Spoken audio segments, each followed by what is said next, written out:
Thank you, Senator Graham, and thank you for your dedicated and persistent pursuit of a path forward that would actually deliver the end of the Arab-Israeli conflict, recognition of Israel by Saudi Arabia, and a path towards self-governance for Palestinians. That is something so many of us hope we can see.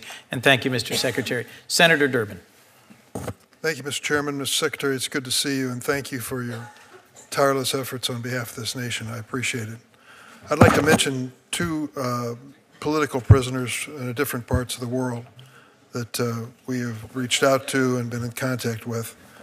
A Cambodian-American Democrat activist, Terry Singh, who's serving 6-year sentence on nonsense charges, and Gulshan Abbas, a Chinese Uyghur doctor languishing in a Chinese prison on a 20-year dubious charge. I hope you'll continue to advocate for these two. Short answer is yes. We will and we are.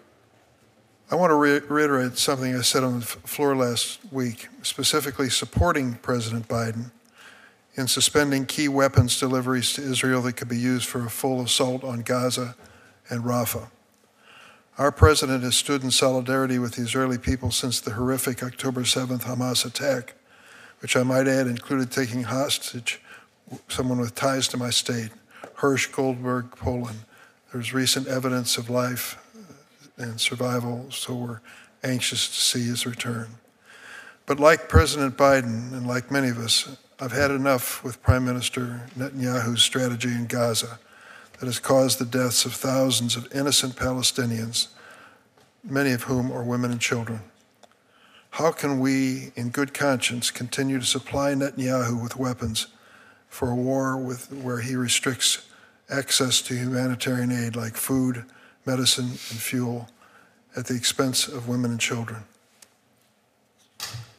Senator, we've been determined from day one to do two things. One, to make sure that Israel had what it needs to defend itself, to make sure that October 7th couldn't happen again, but also, in so doing, to look out for the protection of civilians and their needs, their humanitarian needs. And from day one, we've been pushing, pressing Israel to make sure that access was there, supplies were there, distribution was there, deconfliction was there, and that's been virtually every single day of the last 8 months, working on that to try to improve the conditions for those who are caught in this horrific crossfire of Hamas's making, and particularly the children, the women, the innocent men who are suffering terribly every single minute of every single day.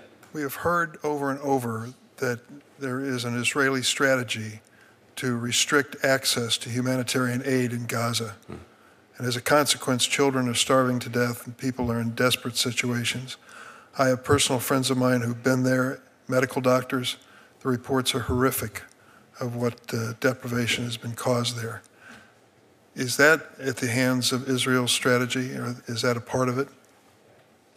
In our judgment, this is not and has not been a deliberate attempt to deny people what they need, but this has not been the priority that it should have been and needs to be in terms of what Israel is doing in Gaza.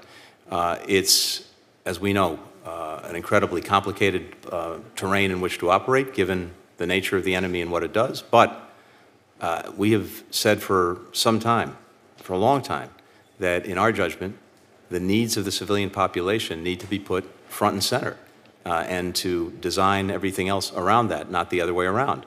Over these many months, as we've gotten different access points open, starting with Rafah back in October, to Kerem Shalom some weeks later, to other crossing points, whether it was Erez or the 96th crossing, the route from Jordan with trucks, now our own maritime pier. All of this has been designed, and with Israel's cooperation, to get assistance to people who desperately need it. But it has not been enough. It has not been effectively distributed, and people continue to suffer grievously. So we're working to do everything we can to maximize what they get. So deconfliction remains a real problem as well. So I understand the administration's position and agree with it, that when it comes to denying them, for example, access to 2,000-pound bombs, which may destroy the lives of innocent people, and certainly would in those confined circumstances. That is an express statement by the United States that any policy of the Israelis that includes those bombs, we are not going to be complicit. Is that true? To be clear about what the President said, and we've shared this for some time, we have deep concerns and, in fact, cannot support a major military operation going into Rafah absent a credible plan to protect civilians. We haven't seen such a plan. We have deep concerns in a dense urban environment like Rafah with the use of something like a 2,000-pound bomb. That's why we've been engaged in a discussion with the Israelis about it. So the point I'm getting to, though, is when you look at the interdiction or denial of humanitarian aid and the deaths of innocent people, particularly women and children, what are we doing to put the pressure on Israel to stop that? Oh, I think that's there every single day. The president's been very clear with Prime Minister Netanyahu about that. I've done the same with my various counterparts. We have commitments from Israel, including in writing, about the steps that haven't been taken, that need to be taken, that they say they will take and are taking, and we're working to hold them to those steps. We have to make sure that more aid gets into more people more effectively. When I see this television coverage of miles and miles of trucks waiting to bring humanitarian aid, and I'm thinking, well, at the same time that these children are starving and being denied basic medical assistance, it strikes me that we're building extraordinary piers, temporary piers, at cost of millions of dollars, because the Israelis will not open up the gates to let the trucks in. Is that, am I drawing? No, the pier which is now functional was designed to be a complement to, not a substitute for, these gates. And so the gates are open? So in the north, we have Erez and Zakim, which were recently opened. We have routes in the south, though, and this is what's happened in the last couple of weeks, with the operations now taking place in the area of Rafah, and particularly the Rafah Gate, that was shut down.